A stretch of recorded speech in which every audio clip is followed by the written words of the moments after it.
Assalamualaikum warahmatullahi wabarakatuh.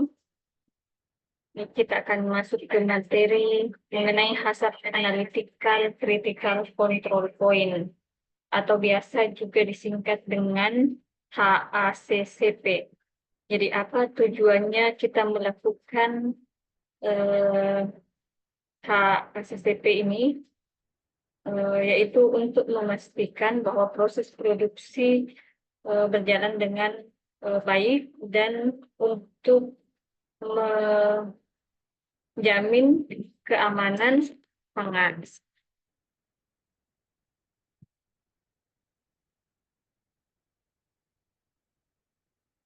Baik,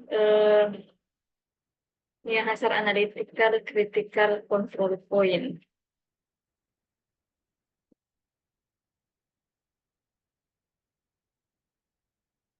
Jadi untuk pengertian dari HACCP ini sudah ada beberapa dari para ahli. Yang pertama dari Fabies yang menyatakan bahwa Hazard Analytical Critical Control Point atau HACCP ini atau analisis bahaya dan pengendalian titik kritis adalah suatu analisis yang dilakukan terhadap bahan, produk, atau proses untuk menentukan komponen, kondisi, atau tahap proses yang harus mendapatkan pengawasan yang ketat dengan tujuan untuk menjamin bahwa produk yang dihasilkan aman dan memenuhi persyaratan yang ditetapkan. Jadi tujuan utamanya yaitu untuk menjamin keamanan pangan sehingga aman untuk dikonsumsi oleh eh, manusia. Ya. Kemudian HACCP merupakan suatu sistem pengawasan yang bersifat mencegah atau preventif terhadap kemungkinan terjadinya keracunan atau penyakit melalui makanan. Kemudian sistem HACCP ini adalah sistem yang mengidentifikasi bahaya spesifik yang mungkin timbul dalam mata rantai produksi, mulai dari mulai dari proses produksinya ya sampai proses apa namanya proses pendistribusian. Nah ini ya untuk sejarahnya, jadi hasil CP ini pertama kali dikembangkan oleh ini ya Bowman dan beberapa peneliti lain ini ya yang bekerja sama dengan NASA dan laboratorium penelitian tentara untuk menetapkan makanan pada astronot. Jadi awalnya ditetapkan SSP ini yaitu pada makanan para astronot. Kemudian berkembang dan sampai sekarang itu digunakan untuk pengawasan untuk analisis pangan. Kemudian penerapan hasil pertama pada produk makanan kaleng yang berkadar asam rendah ya ini. Kemudian laporan penelitian tentang HCP lebih dikembangkan oleh di eh, organisasi ini ya internasional yang bergerak di bidang mikrobiologi yang khusus ke makanan. Kemudian HACCP ini merupakan alat untuk mengidentifikasi bahaya atau menetapkan sistem pengendalian yang diarahkan pada tindakan pencegahan dan tidak tergantung pada pengujian akhir. Jadi pengujian HACCP ini yang kita lakukan yaitu proses audit ya untuk menentukan apakah dalam proses produksinya ini terdapat bahan atau proses yang berpotensi membahayakan untuk produk yang akan dibuat pangan. Kemudian ini ada beberapa faktor yang biasanya kita analisis ya pada proses HACCP. Yang pertama yaitu mikrobiologis. Nah, kontribusinya kalau misalkan pendingin tidak cukup itu kalau misalkan kita mengaudit suatu eh, anggaplah suatu pengolahan misalkan pengolahan nugget misalkan, nah terus pendinginannya tidak cukup, berarti kontribusinya dapat membahayakan itu sekitar 82%. Nah, persiapan makanan jauh sebelum waktu pelayanan. Nah, kalau misalkan juga terlalu lama, ini jadi tergantung produknya ya. Kalau misalkan terlalu jauh, terlalu lama dibuat, kemudian disajikan, kentangnya ya intervalnya, berarti kontribusinya itu 29%.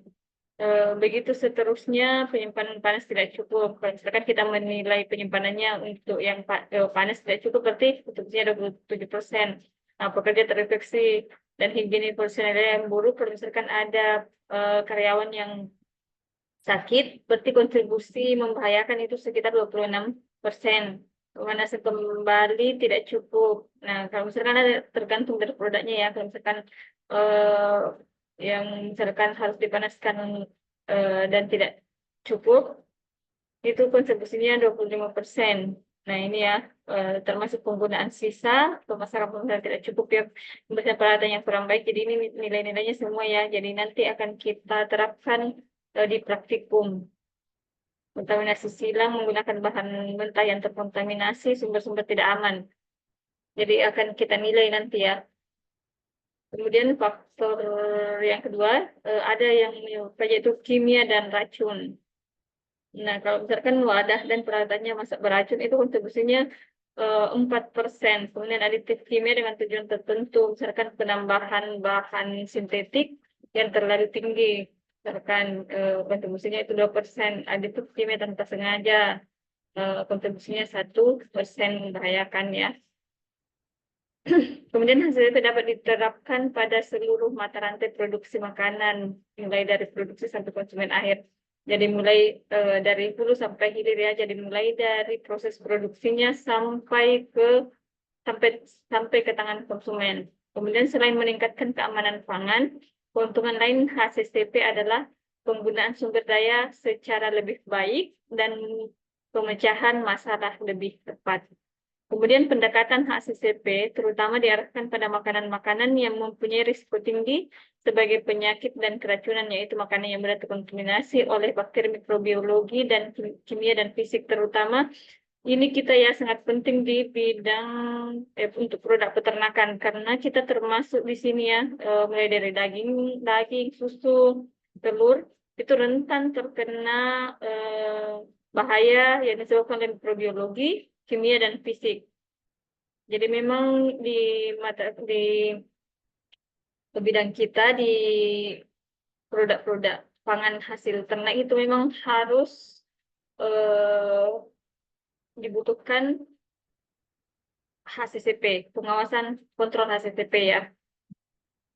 Kemudian ini ya yang risiko tinggi. Ini ada susu, produk olahan daging, ini ya, udah perikanan, sayur, dan lain-lain. Kemudian yang berisiko sedang itu produk turunan seperti keju. Ini kan keju produk turunannya susu, es krim produk turunannya susu. Nah, makanan beku, sari buah serum beku. Jadi ini yang risikonya sedang terkena bahaya. Kemudian risiko rendah, serealia. Kemudian makanan kering, snack, kopi dan teh. Ya, jadi memang yang paling tinggi, yang paling penting kita lakukan audit HCCP adalah pada produk yang risiko tinggi, yaitu produk-produk peternakan pada umumnya ya. Kemudian prinsip HCCP. Nah, prinsip HCCP ini ada 7. Ada analisis bahaya dan penetapan risiko. Jadi ini prinsip tahapan ya. Kemudian penetapan CCP ini akan kita lakukan ya. Kemudian penetapan batas limit kritis, kemudian pemantauan CCP, tindakan koreksi terhadap penyimpangan, kalau misalkan ada penyimpangan, kemudian penetapan sistem pencatatan untuk dokumen, penetapan prosedur verifikasi. Tapi yang akan kita pelajari, yang kita perdalam adalah pada nomor 2 di penetapan CCP. Nah, ini ya analisis bahaya dan penetapan risiko. Nah, ini yang saya maksud ya. Analisis bahaya adalah evaluasi spesifik terhadap produk pangan dan bahan mentah atau ingredient atau komposisinya ya. Maksudnya ini untuk menentukan risiko terhadap bahaya biologis, kimia, dan fisik. Analisis bahaya tersebut terdiri dari 2 tahap, yaitu analisis bahaya dan penetapan kategori risiko bahaya. Dari hasil analisis bahayanya, kita bisa menentukan kategori risiko bahayanya seperti apa. Kemudian, sebelum melakukan analisis bahaya, diperlukan beberapa persiapan. Yang pertama, yaitu penetapan deskripsi produk ya. Jadi nanti untuk tugasnya, kita akan turun audit, jadi nanti akan ditugaskan berkelompok turun ke eh, apa namanya, ke beberapa eh, warung atau rumah pengolahan yang berkaitan dengan produk peternakan, apakah itu bakso atau penggilingan daging juga dan lain-lain. Kemudian kita akan mendeskripsikan produknya seperti apa. Jadi bentuk tugasnya seperti itu ya. Nanti yang pertama itu dideskripsikan produknya, kemudian dibuat daftar bahan mentah dan komposisinya, ingredient yang digunakan dalam proses, dan mempersiapkan diagram alir proses yang diteliti untuk menghasilkan produk tersebut. Nah, kemudian ini ya, di list bahan mentah dan komposisi atau bahan-bahan lain yang digunakan dalam proses ya. Kemudian mempersiapkan diagram alir. Diagram alir yang dimaksud ini adalah diagram alir CCP untuk menentukan faktor risiko. Nah, daftar bahan mentah dan ingredient merupakan tahap awal ya ini ya. Kemudian dalam tahap analisis bahaya dibuat urutan makanan dan bahan mentah atau ingredientnya menurut 6 karakteristik bahaya A sampai F ya. Eh,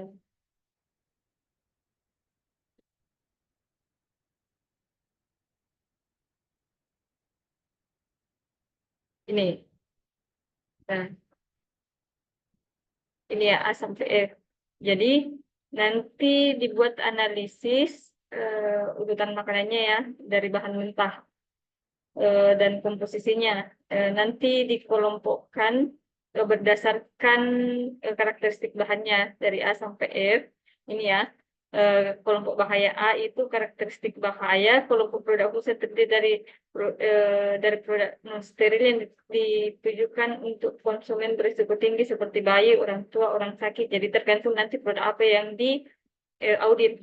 Kemudian bahaya B, apakah produk mengandung bahan yang sensitif terhadap bahaya biologis, kimia, atau fisik.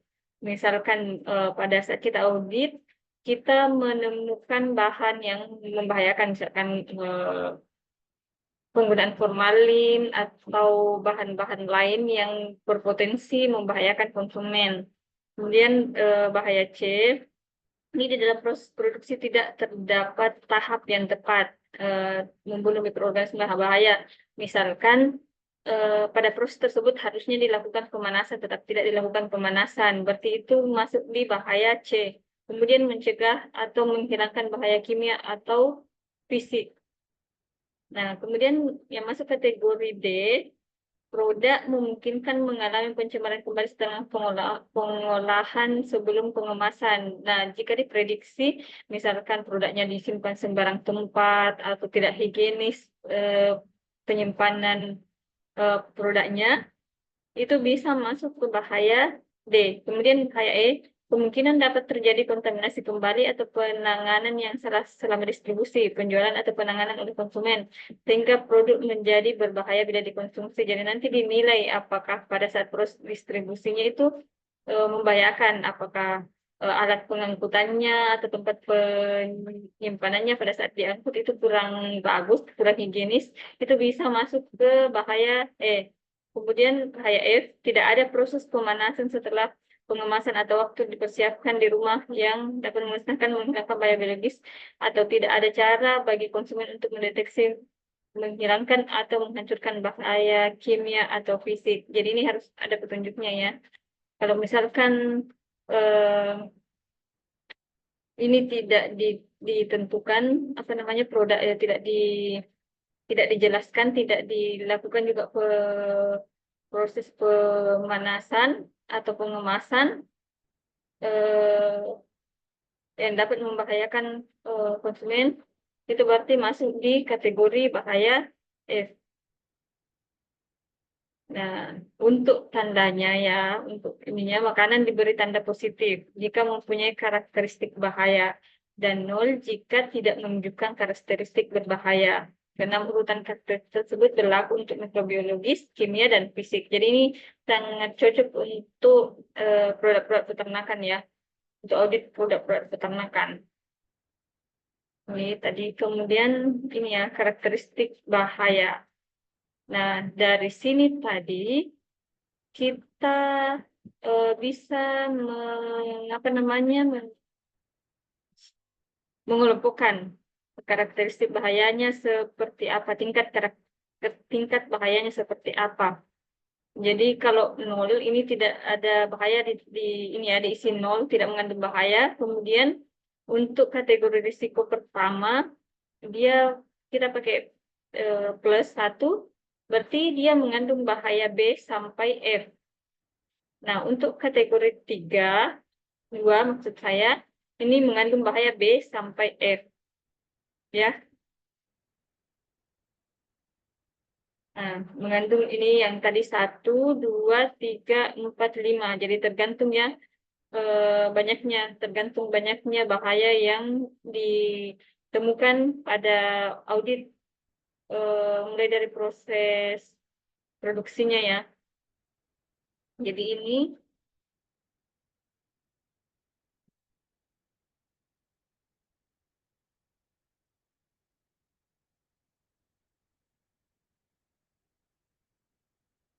selanjutnya penetapan Critical Control Point atau CCP.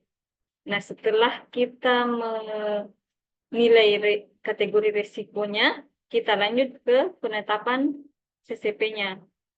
Nah, CCP adalah suatu titik atau prosedur di dalam sistem pangan yang jika tidak dikendalikan, menimbulkan risiko yang sangat berbahaya bagi kesehatan. Jadi segala sesuatu produk itu yang kita konsumsi sehari-hari itu, terutama yang produk industri, yang skala industri itu sudah eh, dilakukan ini ya tahap ini.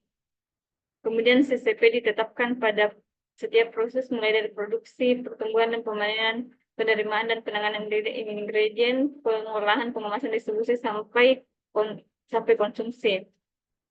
CCP dapat dikelompokkan atas 2 kelompok. Yang pertama yaitu CCP1.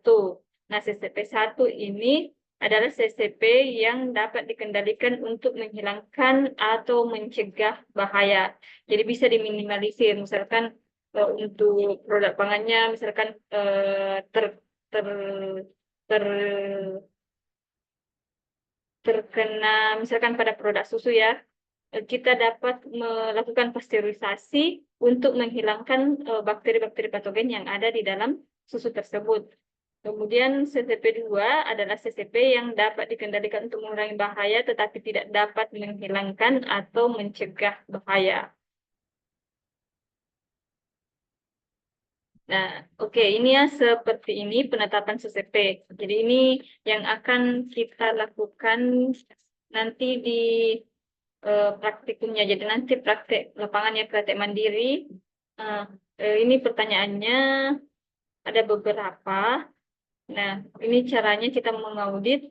Itu jika ini pertanyaannya jika tidak terkendali, apakah mungkin terjadi risiko bahaya bagi kesehatan? Nah, kalau ya berarti dia termasuk CCP, tidak aman. Kemudian jika tidak berarti bukan CCP. Nah, kemudian menetapkan CCP terhadap bahan mentah. Yang pertama, apakah bahan mentah mungkin mengandung bahaya, termasuk biologi, kimia, fisik. Jadi, kita ambil dari hasil ini, ya. Nah, kalau misalkan ada yang kita temukan, berarti dia ya. Kalau tidak ada, berarti ya bukan CCP, berarti aman. Nah, kalau misalkan ya, apakah penanganan atau pengolahan cara konsumsi dapat menghilangkan atau mengurangi bahaya. Kalau iya, berarti dia bukan CCP. Berarti aman ya. Kalau misalkan yang kita temukan tidak terdapat penanganan atau cara untuk menghilangkan atau mengurangi bahaya, berarti dia tidak aman, bukan CCP. Kemudian bagan penetapan CCP untuk formula atau komposisi. Nah, apakah formula atau komposisi atau adonan atau campuran penting untuk mencegah terjadinya peningkatan bahaya? Nah, jika ya, berarti dia tidak aman. Kalau tidak, berarti dia bukan CCP. Berarti aman ya. Nah, kemudian selanjutnya penetapan CCP untuk setiap proses. Nah, jadi tadi ini bahannya ya, bahan mentahnya. Nah, kemudian kita masuk ke prosesnya. Pertanyaannya, apakah tahap ini khusus ditujukan untuk menghilangkan atau mengurangi bahaya sampai batas aman? Misalkan proses pemanasan, apakah tahap ini ditujukan untuk menghilangkan atau mengurangi bahan sampai batas aman? Nah, jika ya, berarti dia ini tidak CCP. Nah, kemudian jika tidak, maka apakah kontaminasi bahaya pada tahap ini dapat terjadi atau meningkat sampai melebihi batas? Nah, jika tidak, berarti bukan CCP. Kalau iya, berarti harus dilanjutkan apakah tahap proses selanjutnya dapat menghilangkan atau mengurangi bahaya sampai batas aman. Kalau misalkan tidak bisa dihilangkan, berarti dia termasuk tidak aman, tidak CCP. Kalau ya, berarti dia termasuk CCP. Nah, kemudian selanjutnya setelah kita melakukan CCP, kita ini ada limit kritis atau critical limit, yaitu toleransi yang ditetapkan yang harus dipenuhi untuk menjamin bahwa suatu CCP secara efektif dapat mengendalikan bahaya mikroorganisme, kimia maupun fisik. Nah, untuk menentukan limit kritis, pertanyaan pertama yang perlu dijawab adalah apakah komponen kritis berhubungan dengan CCP? Nah, komponen yang berhubungan dengan CCP adalah faktor-faktor yang kritis terhadap keamanan dan jika pengendaliannya tidak berhasil, maka dapat berbahaya untuk keamanan. Nah, suatu CCP mungkin mempunyai berbagai faktor atau komponen yang harus dikontrol untuk menjamin keamanan produk. Nah, sebagai contohnya, proses termal pada makanan kaleng atau proses pemanasan ya, mempunyai banyak faktor yang semua penting untuk keamanan produk, misalkan konsistensi, viskositas produk, berat, dan suhu pengisian awal, dan sebagainya. Kemudian sebelum menentukan limit kritis, harus diidentifikasi semua komponen faktor yang berhubungan dengan CCP dan limit kritis dapat diterapkan untuk masing-masing komponen. Nah, limit kritis mungkin terdiri dari beberapa parameter, misalnya suhu pemanasan minimum untuk produk tertentu, kemudian pH maksimum untuk minuman asam.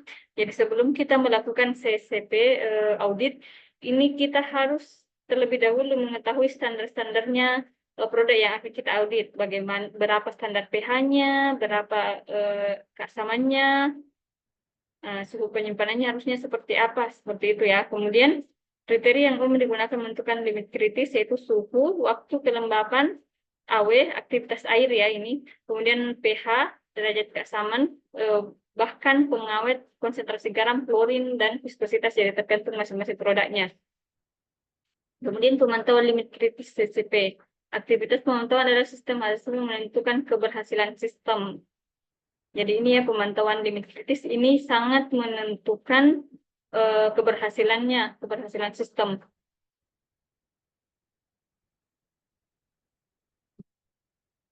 Oke, lanjut. Nah, ini tabel beberapa contoh CCP yang dikendalikan secara efektif ya.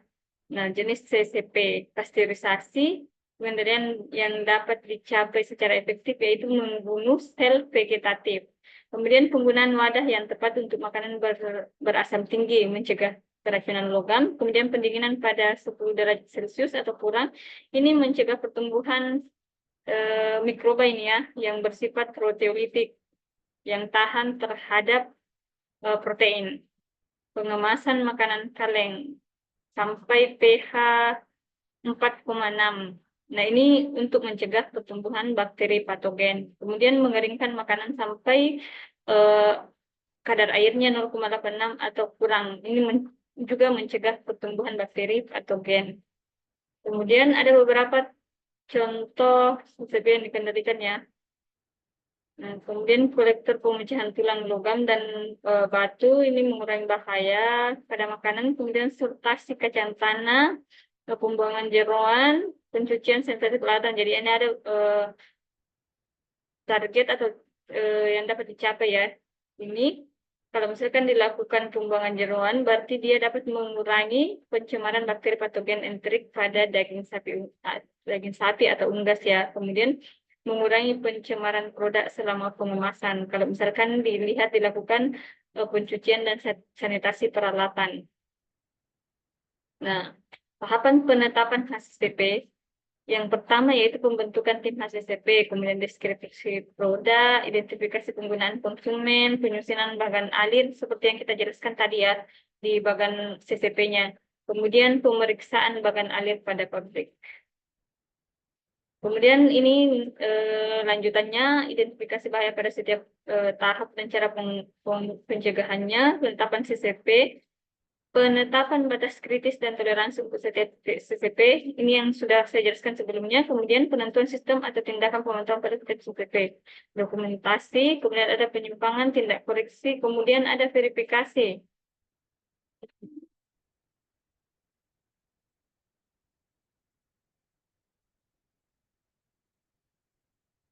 Oke, saya rasa cukup untuk materi HACCP ya. Jadi untuk lebih memahami, nanti akan kita lakukan proses audit secara tim eh, dan saya akan ambil nilainya sebagai nilai praktikum, nilai dan juga sebagai nilai eh, tugas finalnya dari hasil auditnya nanti. Jadi nanti akan saya bagi kelompok ya. Oke, mungkin cukup dari materi HACCP. eh, Cukup.